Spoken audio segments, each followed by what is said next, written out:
Hej och välkomna till Ntd Nyheter. Jag heter Cecilia Samuelsson. Här är våra rubriker. Är covidåtgärder tillbaka i Kina? Titta på Hongkong och tänk på Taiwan, säger Taiwans president. Ingen vetenskap bakom utfasning av fossila bränslen, anser COP28-chefen.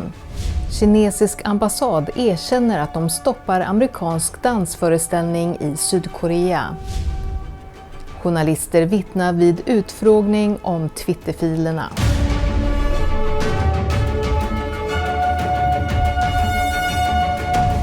Har viruskontrollåtgärderna kommit tillbaka till Kina? Mannen på bilden tar ett nukleinsyratest, vilket ofta förknippas med covid-19. Hans namn är professor Tian Li, chef för Financial Engineering Institute vid ett universitet i norra Kina. Tian publicerade videon som spelades in den 1 december under dag 1 på en internationell konferens i staden Guangzhou. Den hälso- och sjukvårdspersonal som utförde testerna var utrustad med en vit skyddsdräkt, ett par gummihandskar och ett munskydd plus ett ansiktsskydd i plast. Det väcker minnen från tiden då pandemin var som värst. Videon har nu tagits bort från kinesiska sociala medier. Covid-19-testning verkar också göra comeback i Kinas finansiella nav, närmare bestämt på en av Shanghais flygplatser. Nyheten kommer från He Xiaopeng, ordförande för den kinesiska elbilstillverkaren Xipeng Motors. Han skrev på det kinesiska sociala mediet Weibo i fredags att när han återvände till Shanghai från utlandet blev han ombedd att ta ett nukleinsyratest direkt efter att han stigit av planet. Myndigheterna sa till honom att det var slumpmässig kontroll, men han noterade att alla på hans flygning testades. Våra reportrar kontaktade 2 flygplatser i Shanghai. En av dem la på luren utan någon förklaring. Den andra förnekade att de hade någon form av testpolicy. Ordförandens inlägg på sociala medier togs också ner av plattformen. I södra Kina uppmanar en stad invånarna att bunkra med mat. Yiwu är en av Kinas största tillverkningshubbar. De tillverkar även julgranar som finns i amerikanska butiker. Värt att notera är att affärsmän från länder utanför Kina besöker staden. I fredags utlöste ett oväntat meddelande från kommunala livsmedelsverket panik bland vissa invånare. Familjerna uppmanades att bunkra mat tillräckligt för minst 10 dagar. Det krävdes också att kafeterior som betjänar stadens myndigheter och företag skulle lagra tillräckligt med mat för 15 dagar. Meddelandet innehöll inga ytterligare detaljer. Vissa medborgare drog paralleller mellan direktivet och Kinas 3 år långa nedstängningar på grund av covid-19. Under den tiden var många kinesiska medborgare instängda i sina hem utan tillgång till matvaror eller sjukvård. Meddelandet raderades också snabbt från sociala medier. Peking har sagt att man planerar att öppna fler barnkliniker. Det är för att vaccinera fler äldre medborgare och barn mot influensan och uppmuntra människor att bära munskydd och tvätta händerna. Rapporterna strömmar in medan de kinesiska sjukhusen fortfarande är fulla av lunginflammationspatienter. Samtidigt spekuleras det i vad som orsakar det mystiska utbrottet. Peking sa sig ha allt under kontroll under helgen, men 2 experter är tveksamma. This wave of pneumonia has broken out in northeast China as early as at least September. How does its peak curve go? How many cases are there? What is the severity rate? What is the mortality rate? And what is its cause? The Chinese Communist Party has not given any answer. How can it say that this outbreak remains under control? The information coming out of China has zero credibility to any thinking individual. 5 senatorer har bett president Biden att begränsa resandet mellan USA och Kina på grund av utbrottet. Experter har noterat att ett antal länder såg liknande ökningar av luftvägssjukdomar efter lättnader i covid-19-åtgärderna och att sjukhusen varje vinter blir överfulla av patienter med säsongsinfluensa. Är Taiwans kommande val ett val mellan krig och fred? Inför valet i januari vädjade Taiwans president Ingen till väljarna under förra helgen och uppmanade dem att titta på Hongkong och tänka på Taiwan. Här är vad hon sa. I want to ask you all here, does anyone want war? Nobody wants war. Do we want peace? Everyone wants peace. Look at Hong Kong and think of Taiwan. We don't want Hong Kong-style peace. We want dignified peace. Everyone, am I right? Vid ett kampanjmöte för presidentkandidaten William Lai uppmanade Taiwans president Tsai Ing-wen väljarna att tänka på Pekings förtryck av demokratiska friheter i den tidigare brittiska kolonin. Kritiker menar att Hongkongs friheter i tysthet har urholkats av Pekings nationella säkerhetslag sedan den infördes i staden 2020. Hongkong återgick till kinesiskt styre 1997 med löfte om autonomi inom ramen för ett land, två system. Kina gjorde samma erbjudande till Taiwan, men ön förnekar bestämt kinesisk suveränitet. Tsai säger att fred måste backas upp med ett åtagande om att stärka försvaret. Den kinesiska regimen gör anspråk på Taiwan som sitt eget territorium trots att den aldrig har styrt ön och har lovat att annektera den med våld om så krävs. Sydkorea sänker ridån för en amerikansk dansföreställning. Stora teatrar i Seoul vägrar nu att ta emot Chen, en New York-baserad dans- och musiktrupp som erbjuder en glimt av Kina före kommunismen. Ntds undersökning avslöjar att den kinesiska ambassaden i Seoul har medgett att citat, de gett råd till teatrarna att ställa in föreställningen.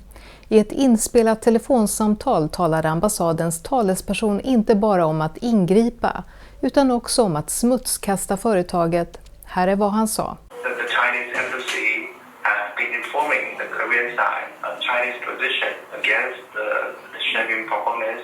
I see. So you guys do not respect the South Korean sovereignty in terms of respecting fundamental human dignity and freedom of expression? No, we respect their sovereignty. We just tell them the truth that they don't know. But there's also been economic pressure through various channels threatening Korean entities and government-related theaters. It's beyond just letting them know. No, we never threaten them, or I think the thing you said is out of the truth. Men vad är sanningen om konstgruppen? Här är vad vi vet. Chen beskriver sitt uppdrag som att återuppliva Kinas 5000-åriga traditionella kultur som till stor del har förstörts under decennier av kommunistiskt styre. Gruppens artister utövar också Falun Gong, en meditationsmetod som förföljs av den kinesiska regimen. Några av kompaniets medlemmar säger att de personligen flydde från religiös förföljelse eller har familjemedlemmar som sitter fängslade i Kina. Ambassadens talesman fortsätter med att säga att de kommer att fortsätta att uppmana den sydkoreanska regeringen att ställa in föreställningen. So your official policy is still to advise the South Korean government to not allow Shen in their country? We just suggest them they should know more about the truth about the Shen performing arts. We just introduce the truth of the Shen performing arts and also the Falun Gong. Okay. And what is the truth about Falun Gong? Well, Falun Gong is an anti-social organization seriously violates human rights. How does Falun Gong violate human rights? Well, I have a meeting 5 minutes later, so I don't think I have too much time to explain too much about Falun Gong. Falun Gong, även känt som Falun Dafa, är en fredlig kultiveringsmetod som bygger på principerna sanning, medkänsla och tålamod. Den marknadsfördes en gång av Peking och statliga medier som en del av en landsomfattande Qigong-rörelse för hälsa och välbefinnande.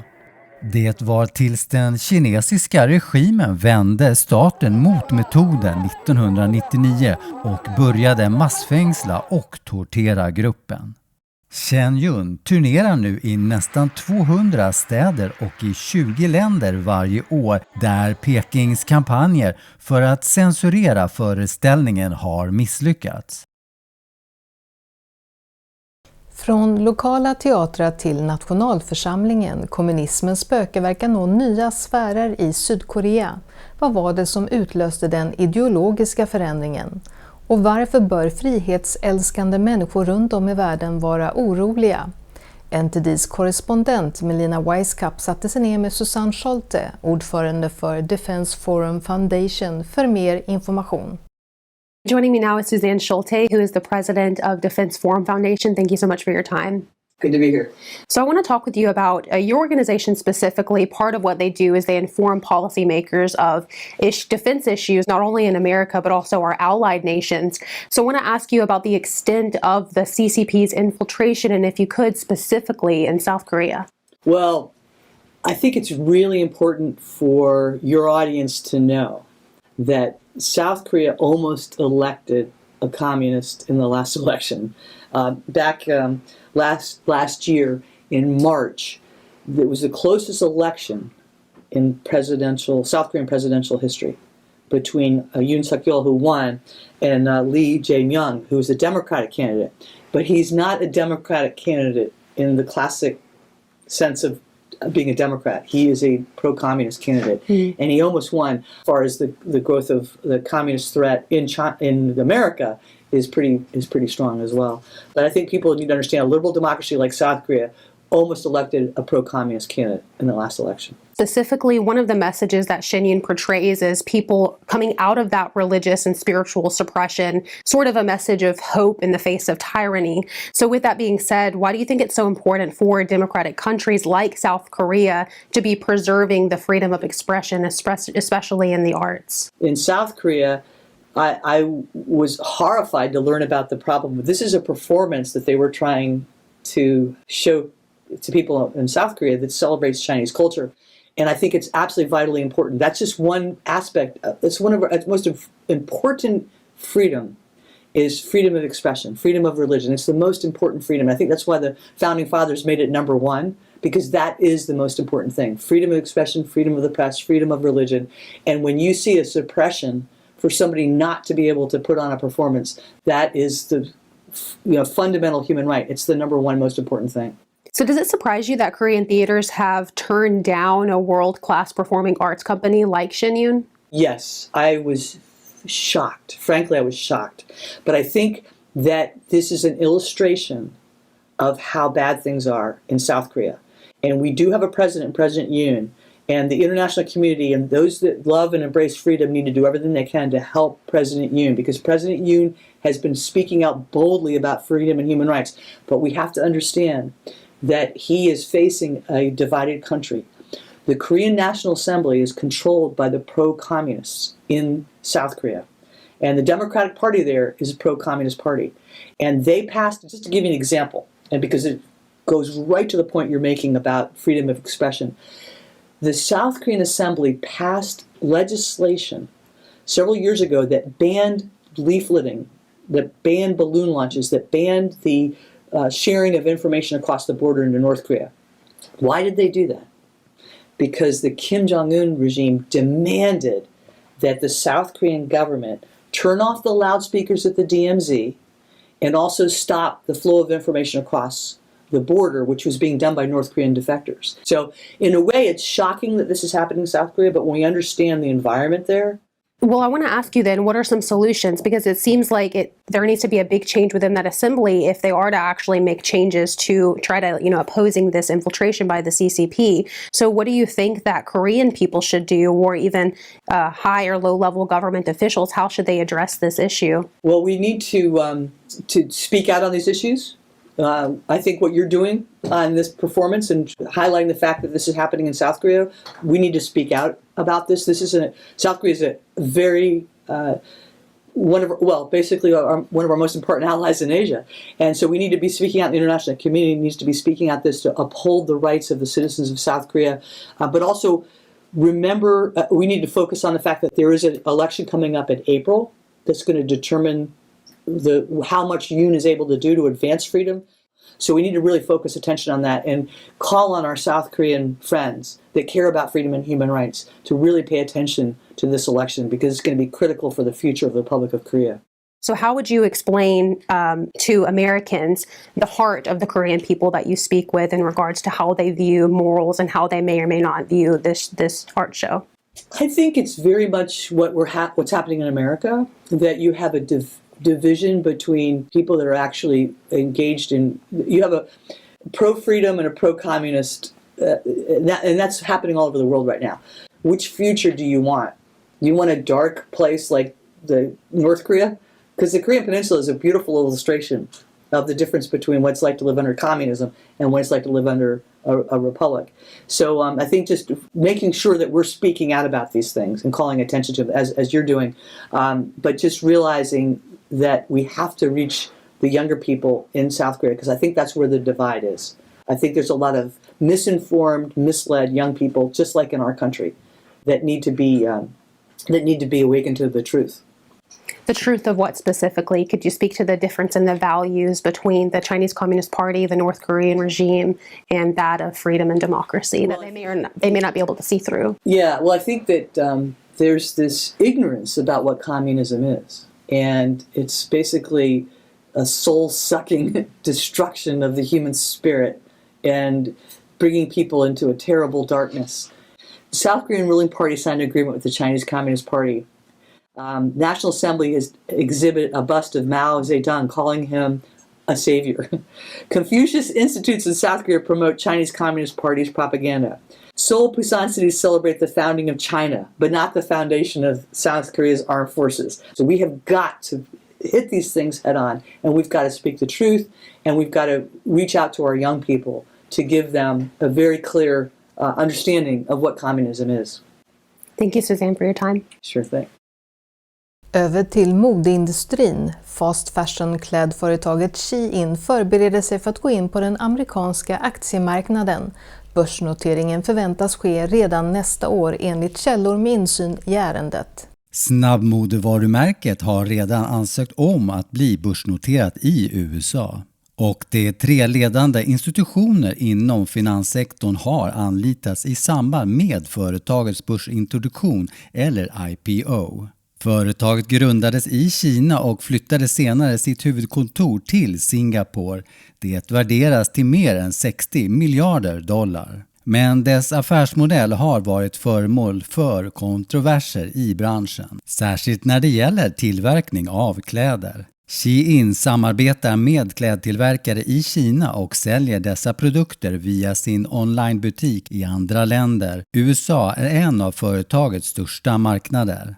Varumärket skickar sina varor direkt till kunderna i individuellt adresserade paket och undviker både lageravgifter och amerikanska importskatter. Det gör det möjligt att erbjuda kunderna riktigt låga priser. Shein står också inför en rad anklagelser från stöld av upphovsrättsskyddade mönster till användning av bomull från Xinjiang som tillverkas med slavarbete. Xinjiang är hem för den etniska minoriteten uigurer.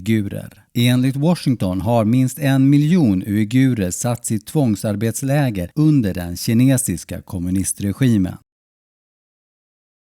I Washington DC vittnade journalister om Twitterfilerna 1 år efter den första rapporten.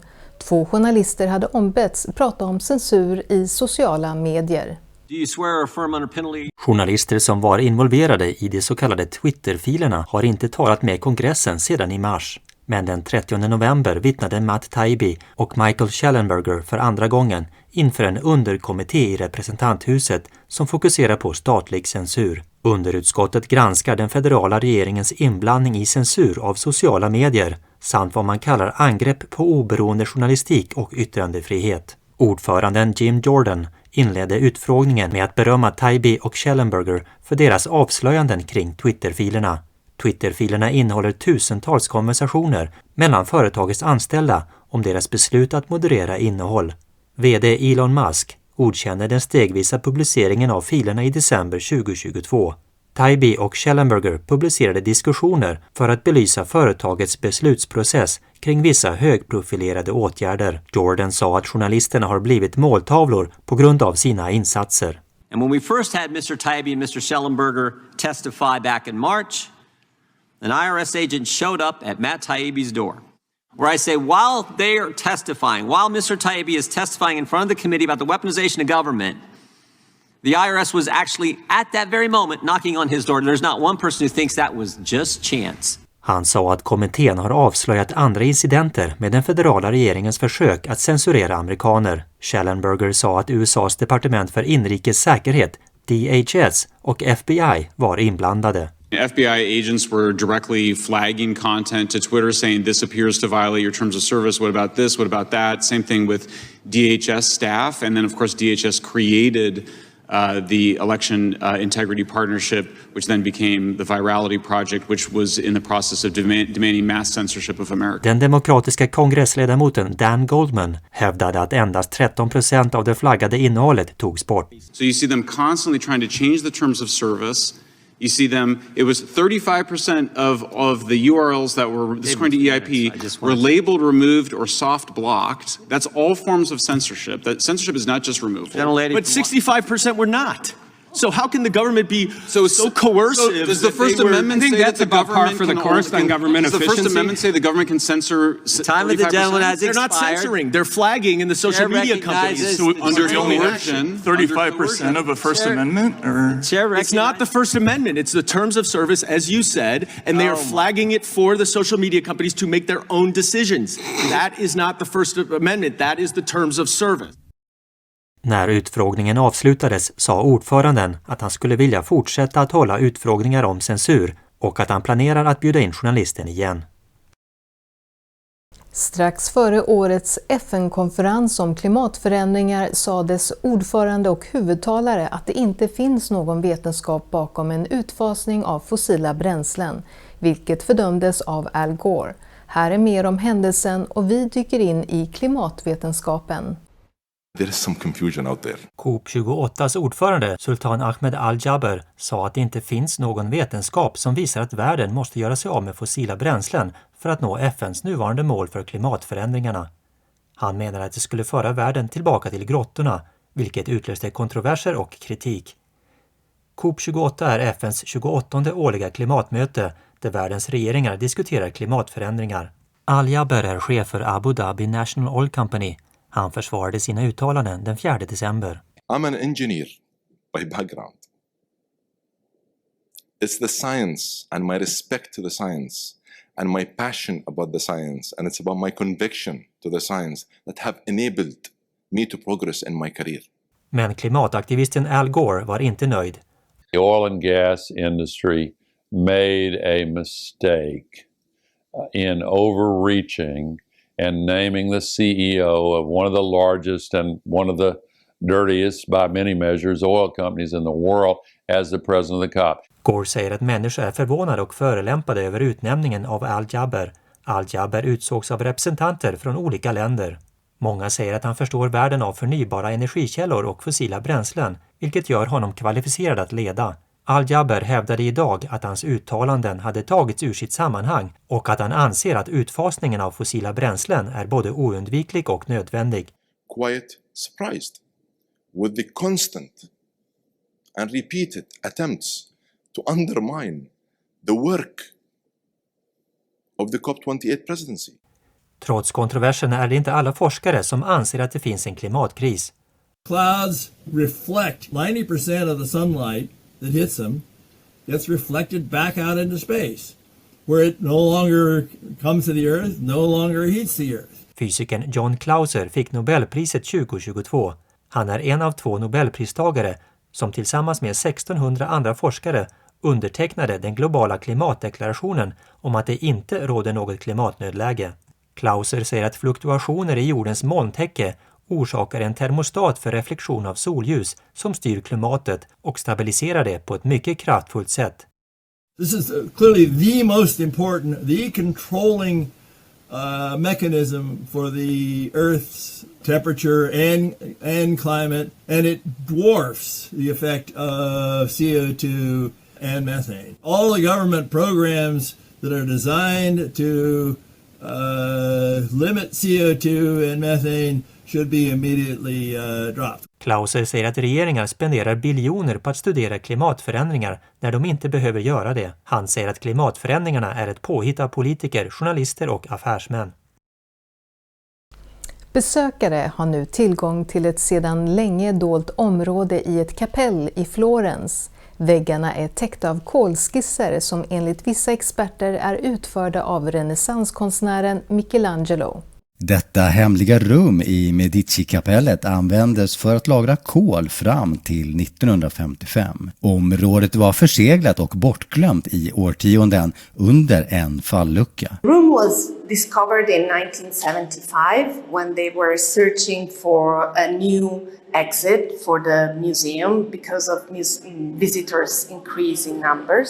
Dessa ritningar upptäcktes under 2 lager gips. Det innehåller skisser som tros vara benen på Michelangelos staty av Giuliano de Medici. When the drawings were rediscovered, there was a fierce debate among art historians. Then the major scholars of Michelangelo drawings dismissed the attributions. Others had a more moderate view. Skulpturen står nu vid ingången till det dolda rummet. There are some people identified previous works by Michelangelo, like a foreshortening of the figure of Eve on the ceiling of the Sistine Chapel. Under större delen av de senaste 50 åren har tillträdet varit strikt begränsat. Myndigheterna har nu beslutat att öppna rummet för allmänheten i begränsad omfattning. There is a blow-up head of Laocoon, which was a famous ancient group that was rediscovered in 1503 in the Vatican, and Michelangelo was really impressed by it. Från den 15 november kan upp till 100 besökare per vecka boka plats. Tack för att du har tittat och på återseende. Den högsta konsten är vacker, häpnadsväckande, tidlös och berörande. Upplev konst med 5000 års historia. Inspirerad av det gudomliga. Upplev Chen Yun.